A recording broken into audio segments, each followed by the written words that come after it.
iyo watangiye gufata ku gituba cy'umugore atangira kumva nawe ubushake. Uramanutse ugeze ku gituba, iyo umanutse ukagera ku gituba bibaye byiza ujya ushyiramo n'akarimi. Oya nibyo bintu biryoha. Umva akanseri yihe umugore afite isuku, umugore afite isuku iyo kanseri yava. Abagore benshi nyine bavuga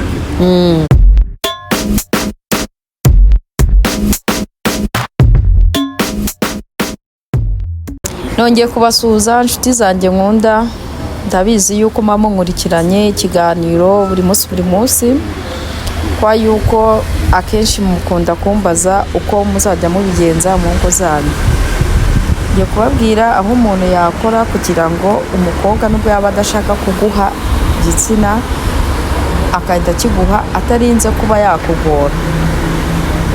Ahambere akenshi ukunda kuba wakora umusatsi. Akenshi ukunda kuba wakora ku musatsi, apana akwita ufata ku gitsina ako kanya. Iyo ugasanga ushoyemo intoki, burya ntabwo ari byiza akenshi, kuko umugore cyangwa umugabo nawe yatatekereza vuba yuko bya bintu bise bishoboka ku kanya mugiye kwitamo bitekereza mu bikore. Kandi burya karise ni icyo kintu cya mbere, gukarisa umudamu mugiye gukora imibonano mpuzabitsina, burya ni icyo kintu cya mbere gituma wa mugore asa nk'uwirekura kugira ngo akiguhe neza. Kandi iyo akiguhaye neza ntawe nubwo waba uri wa wundi urangiza ubipa tugende tujyana. Ariko urabona iyo wakarisha umugore ukamuha karisi ihagije, icya mbere nibyo njya mbabwira ngo hera umuhe karisi, apana kumuhimbura ako kanya. Ugahera ku musatsi, ugakora ku cyano, mu gatuza, ku mabere no mu matwi. Warangiza akenshi buriya muntu udashyukwa vuba, iyo umuhaye kumusoma ukamusoma umwanya uhagije, no hasi biba byikora. Burya aratangira akumva murahuye koze mu musatsi, koze mu matwi, ku mabere, ku minwa, uramusoma. Abagabo iyo umuhaye ibere ukarimuha neza akaryoha neza, agatangira kumva ubushake bwinshi cyane. Ni kwa kundi imboro itangira igahagarara, amabyi ugatangira kuyakoraho akumva uburyohe kubera yuko abanje kumuha karisi ihagije. Iyo umugore atangiye kumva bwa buryohe bwa karisi wamuhaye, atangira kukwiyegereza, agatangira gufata ku gitsina cyawe. Naho kwa kundi agenda afata ku gitsina, niko nawe atangira kuryoherwa, ugatangira nawe gufata ku gitsina. Iyo atangiye gufata ku gituba cy'umugore atangira kumva nawe ubushake.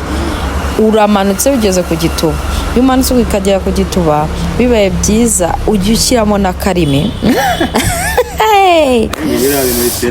Oya nibyo bintu biryoha. Umva akanseri yihe umugore afite isuku, umugore afite isuku iyo kanseri yava. Abagore benshi nyine bavuga iyo agukoze mu musatsi oya ntabwo ari ugukurura, kuramo use nk'ukoramo wagaza gake gake, agasoma mu gutwi, akagusoma ku munwa n'umunwa, akakonka imoko n'ibere, imoko no ku mukondo, uhita utangira ukavuga za ndimi.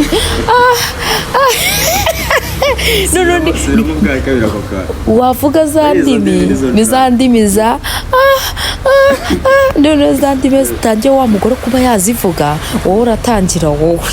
Simuvuga ngo abadamu cyangwa abakobwa cyangwa abashiri banyu baza kubasura bakakibima. Aratangira none wowe akatangira kugukurura intoki gutya akakigukozaho. None uko akigukojeje wowe ntukajye uhita umwereka yuko utagishaka, ahubwo ujye umanuka, ufate ku itako nawe uzamuke, umanure ku kuguru no ku mano, use nk'uzamuka nk'umukarisa gakeya. Wa mugabo aratangira nawe ajya kwishyiramo, kwa yuko abazi yuko ari burangize vuba. Iyo arangiza vuba aratangira agasa nk'ubitekerezaho ku buryo atangira gutinda mu gutekereza uburyo ajya kwishyiramo. Wa mugore agatangira kuryoherwa. None wa mugore najya gushyiramo ya mboro ararangiriza rimwe na wa mugabo kubera ko aba afite ikibazo cyo kurangiza vuba. Iyo aba afite ikibazo cyo kurangiza vuba, wa mugabo bajya kuba bahuza igitsina, wa mugore yeee umugabo yamaze gufata ururimi rwe agashyiramo aho ngaho, agashyira mu gituba mo hagati handi hashira igituba cyatangiye kugira ubushake. Noneho hari ukuntu abagore hano hanze baba bifitiye ikibazo cyo kuba baburana b'umushukwe ko ama stress y'akazi, ugasanga umugore yatashye arushye kandi wenda umugabo we ntabwo afite akazi kavunanye. Wa mugabo afite umwanya wo kuba yamuha karisi ihagije. Muha umwanya wa mugore aguha amaturo abiri, nubwo uvuga ngo aguha nusu ntago atumura urongora neza ngo urangize. Ni hahandi umugabo atangiye gukora amaturo abiri, kandi amaturo abiri niyo ashimisha umugabo kandi agasinzira neza. Iyo wa mugabo asinzire neza abyuka afite morale bitewe na sex waraye umuhaye, akarangiza neza.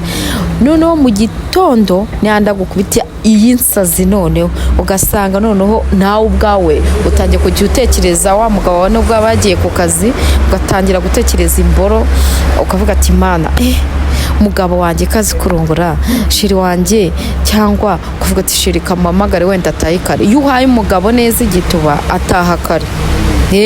Nibyo bintu nzi rwose ku bagabo benshi kubera igituba kiraryoha kandi n'imboro iraryoha. Natwe umugabo yatashye kare utangiye kubitekereza hakiri kare ku buryo mujya mu buriri noneho ukacyuma neza bihagije wisanzuye. Njyewe ntabwo tugomba gutandikira ingingo. Hari abagabo bavuga ati umugore wanjye buri munsi tugiye kubikora nza ndumbitamo nyine akenshi buriya gukora igikorwa cy'imibonano mpuzabitsina ni ibintu byitwa amagirirane. Ntabwo ari umugabo uzabikora wenyine, cyangwa ntabwo ari umugore uzajya ubikora buri munsi wenyine. Wowe mufatanye kugira ngo muryoherwe mwese.